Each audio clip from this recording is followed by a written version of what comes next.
Hi, this is Jason Smith, editor of Just Labs magazine.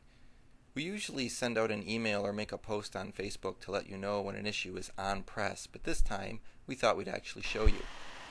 So welcome to our press room where we have two presses.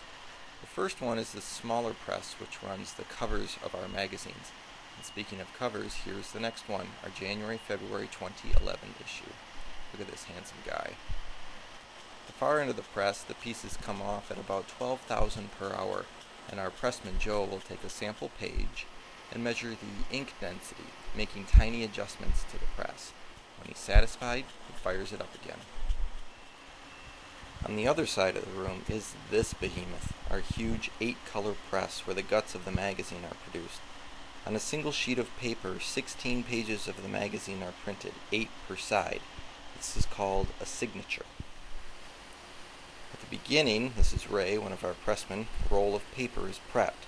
That roll weighs a little over 3,000 pounds and is one long sheet of paper. When the roll is spooled up and it first passes through what's called a web. And what this does is it gets the curls and the creases out, smooths out the wrinkles.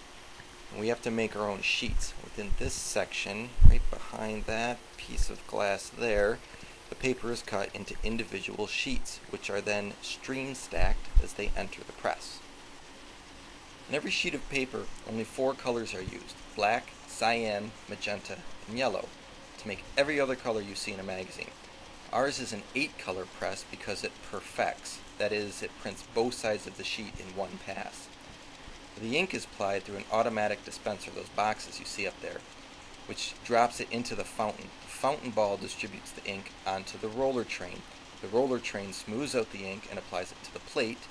The inked up plate transfers it to the blanket, and the blanket transfers it to the sheet of paper, which is passing beneath this entire apparatus.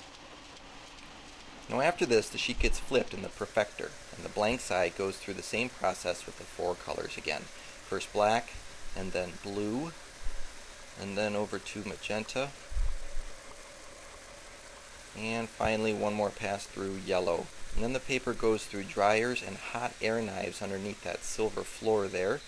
And these help to dry the sheet by evaporating the water off of it, so that when it finally comes out the end and stacks up, presto, it's a finished signature of 16 pages of the magazine. Well, this is Chris, and just like with the cover, the pressman will take a sheet over to the inspection table. And here he's looking for obvious defects and imperfections. And once he's satisfied, he'll take it over here, get out of his way, to the Colortronic scanner. What this does is it will scan the paper and it'll show the status of the ink density for each of the 4 colors for that side of the paper. So it goes ahead and scans, and the readouts will pop up on the monitor right there. The computer will then make recommendations for adjustments, and Chris will go back to the inspection table and approve these. And that is how we get a finished signature of 16 pages of Just Labs.